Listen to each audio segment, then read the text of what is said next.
બોલો ઈર્ષાગર બાપાની, ઉગમેશ્વર સાહેબની. બધાને જય ગુરુદેવ. આજે બાપાની 25મી પ્રી રજત જયંતિ મહોત્સવ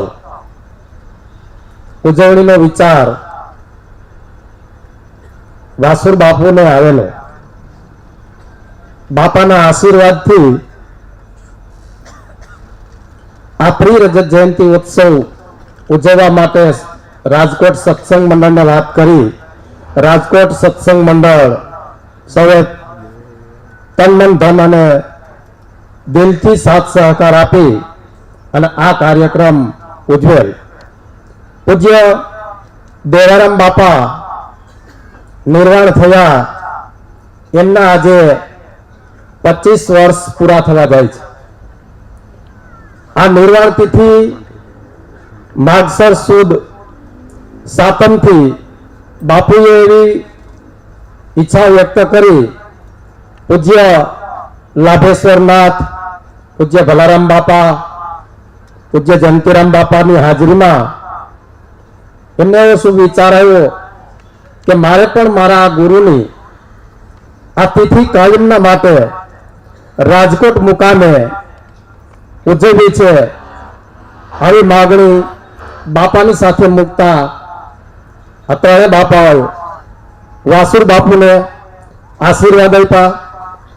છેલ્લા 25 વર્ષ થયા બાપુ અને સાથે રાજકોટ મંડળ દાદાની આ તિથિ ઉજવી રહ્યા છે.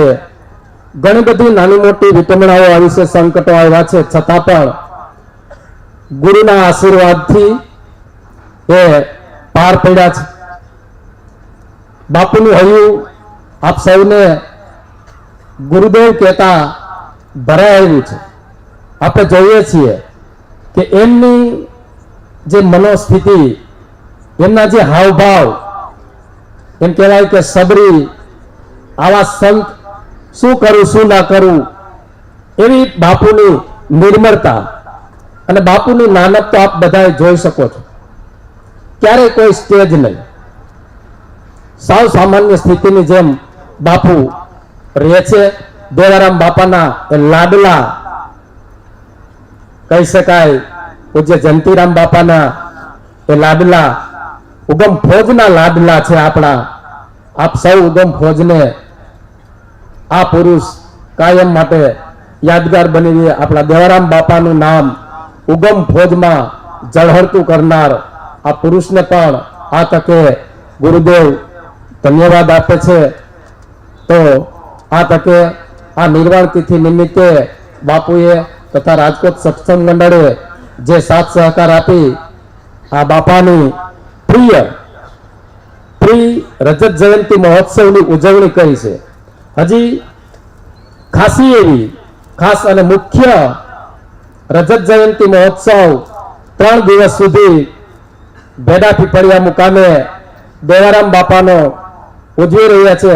તો સમગ્ર ઉગમ ફોજને બાપા વતી આમંત્રણ આપી અને તન મન ધનથી આ 3 દિવસ માટે દરેક સત્સંગી ભાઈઓ પૂરતો સાથ સહકાર અને સમય આપે. અસ્તુ. જય હિન્દ. સદગુરુદેવની જય.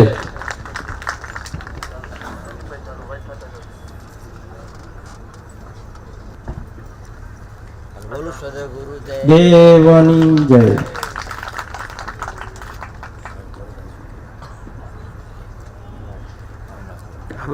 સાઉન્ડ સિસ્ટમ આપના કાન સુધી ધણધણાવી નાખે અવાજ પહોંચાડનાર ભાઈ શ્રી ભરતભાઈ આવે.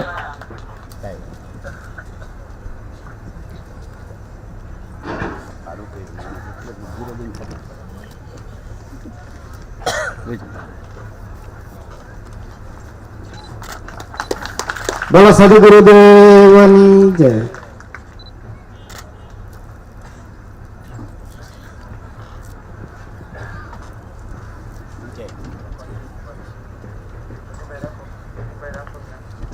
વાલા લાવતો